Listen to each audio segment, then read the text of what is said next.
Hello students, I am doctor Raju Sharma. हमारा आज का टॉपिक है भारत के भौतिक विभाग।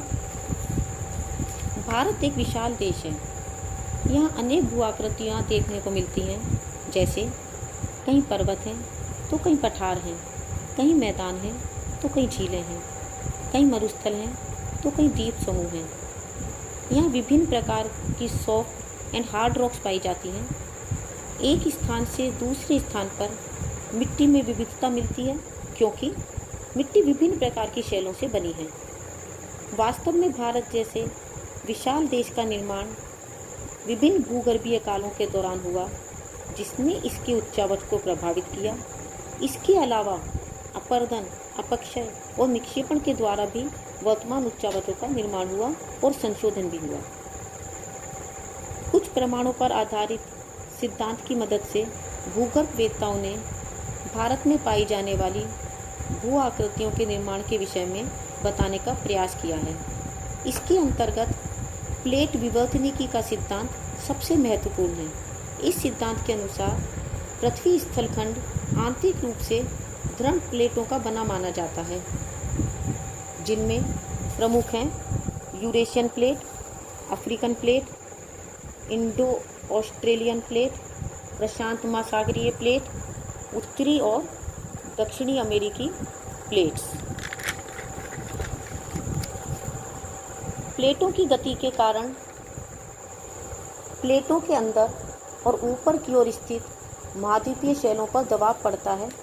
एज ए रिजल्ट वलन, भ्रंशन, भूकंप और ज्वालामुखी क्रियाएं होती हैं। इन प्लेट्स की गतियां कई प्रकार की होती हैं, जैसे जब ये प्लेट्स एक दूसरे के पास आती हैं तो अभिसारी परिसीमा बनाती हैं। जब ये एक दूसरे से दूर जाती हैं तो अपसारी परिसीमा का निर्माण करती हैं।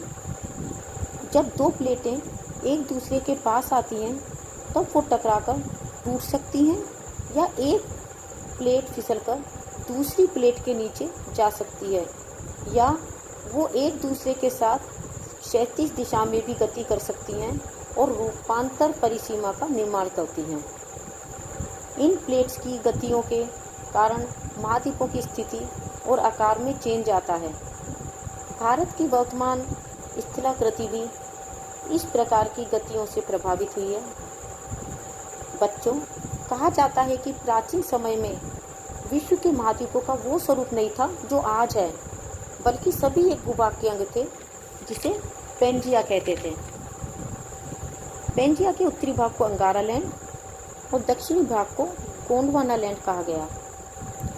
गोंडवाना लैंड में भारत, ऑस्ट्रेलिया, दक्षिणी अफ्रीका और दक्षिणी अमेरिका के क्षेत्र सम्मिलित थे।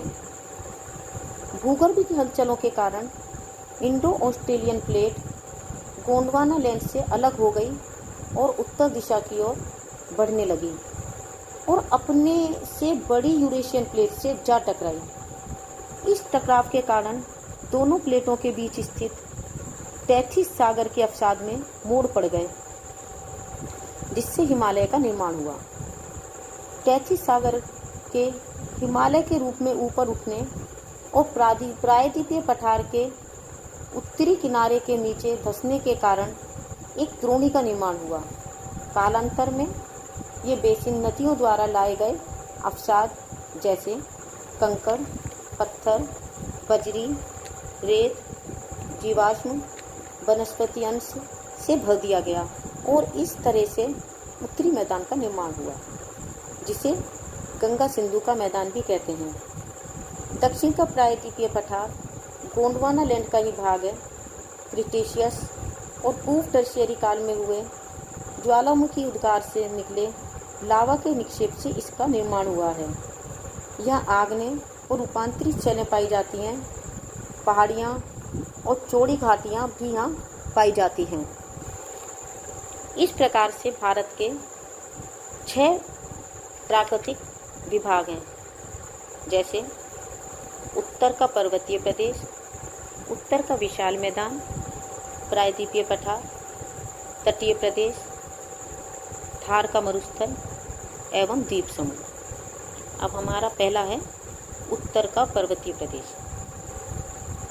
भारत के उत्तर में विशाल हिमालय प्रदेश चंद्राकार रूप में फैला है। हिमालय संसार का सबसे ऊंचा पर्वत है। पूर्व से पश्चिम इसकी लंबाई 2400 किलोमीटर और चौड़ाई 240 से 320 किलोमीटर तक है। हिमालय की श्रेणियों का वर्गीकरण 3 आधार पर किया जा सकता है, जैसे भौगोलिक वर्गीकरण, प्रादेशिक वर्गीकरण और भूगर्भीय वर्गीकरण। अब हम अध्ययन करेंगे हिमालय का भौगोलिक वर्गीकरण। इसके अंतर्गत हिमालय को 4 भागों में बांटा गया है, जैसे वृहत हिमालय, मध्य हिमालय, उप हिमालय और ट्रांस हिमालय। पहला है वृहत हिमालय। यह हिमालय की सबसे ऊंची लगातार फैली आंतरिक श्रेणी है। भारतीय ग्रंथों में इसे हिमाद्री कहते हैं, क्योंकि यह श्रेणी हमेशा हिमाच्छादित रहती है। यह नंगा पर्वत से लेकर नामचा बरवा पर्वत तक एक पर्वतीय दीवार के रूप में फैली है। इसकी लंबाई लगभग 2400 किलोमीटर है। औसत ऊंचाई 6100 मीटर है। 40 ज्ञात चोटियों की ऊंचाई 7000 मीटर से भी अधिक है। संसार की सर्वोच्च चोटी माउंट एवरेस्ट इसी भाग में है। अन्य चोटियां हैं ऑस्टविन, गॉडविन, नंदा देवी, नंगा पर्वत, अन्नपूर्णा, कंचनजंगा, धौलगिरी और त्रिशूल। गंगा, यमुना, सतलज, ब्रह्मपुत्र प्रमुख नदियां हैं।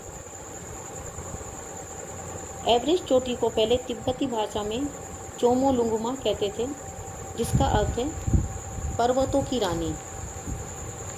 इस पर्वत श्रेणी का ढाल काफ़ी तीव्र है।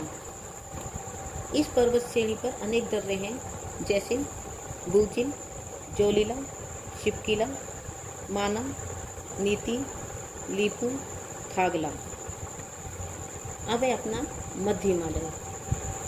ये श्रेणी महान हिमालय के दक्षिण में उसके समानांतर फैली है। इस श्रेणी की औसत ऊंचाई 1800 से 3000 मीटर है। अधिकतम ऊंचाई 4500 मीटर है। पीर पंजाल श्रेणी इसकी सबसे प्रमुख श्रेणी है। धौलीधार श्रेणी भी प्रमुख श्रेणी है, जिस पर शिमला नगर बसा है। पीर पंजाल और बनिहाल प्रमुख दर्रे हैं। इसके अतिरिक्त नाग, रीवा, मसूरी श्रेणियाँ भी प्रमुख हैं, जिन पर नैनीताल, मसूरी, चक्रोथा और रानीखेत नगर बसे हैं। मध्य हिमालय पर अनेक स्थानों पर पोड़धारी वन और अन्य घने वन मिलते हैं और ढाल पर घास के मैदान पाए जाते हैं, जिन्हें कश्मीर में मर्ग, गुलमर्ग, सोनमर्ग, टनमर्ग और उत्तराखंड में पयार कहते हैं। महान हिमालय और मध्य हिमालय के बीच 2 खुली घाटियाँ पाई जाती हैं, जैसे कश्मीर की घाटी और काठमांडू की घाटी। नेक्स्ट है उप हिमालय या शिवालिक हिमालय। यह हिमालय की सबसे भारी दक्षिणी श्रेणी है, जिसे आउटर हिमालयाज भी कहते हैं।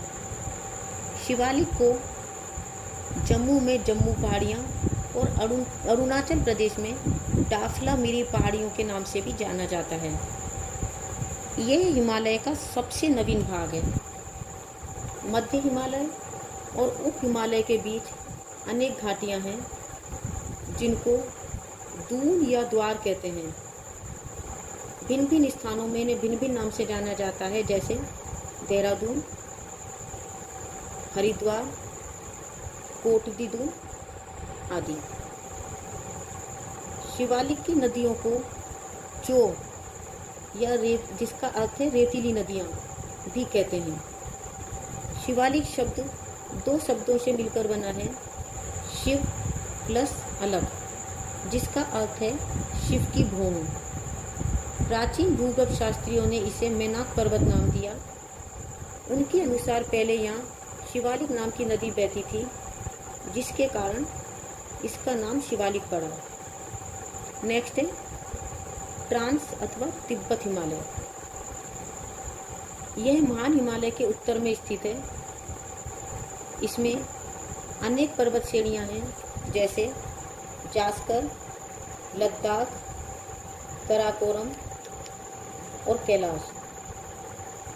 इसकी औसत ऊंचाई 3001 मीटर के लगभग है। महान हिमालय के उत्तर व उसके समांतर जास्कर श्रेणी पाई जाती है। जास्कर श्रेणी के उत्तर में सिंध नदी की गहरी कंदरा घाटी है। सिंध और उसकी सहायक सायलोप नदी की घाटी के उत्तर में लद्दाख श्रेणी है। लद्दाख श्रेणी के पूर्व की ओर कैलाश श्रेणी है। लद्दाख श्रेणी के उत्तर में काराकोरम श्रेणी है। यहाँ पर भारत की सीमा अफगानिस्तान से मिलती है। काराकोरम श्रेणी की प्रमुख चोटियाँ हैं केटू, हिडन, ब्रूड पीक, ग्राशियर ब्रूम। इस प्रकार से ये तो था हिमालय का भौगोलिक वर्गीकरण। नेक्स्ट टाइम हम अध्ययन करेंगे हिमालय का प्रादेशिक वर्गीकरण, हिमालय का भूगर्भिक वर्गीकरण, हिमालय और दक्षिण भारत की संरचना की तुलना, हिमालय के दीर्घमोड़ और हिमालय का महत्व। तब तक के लिए a very happy learning and have a good day. Thank you.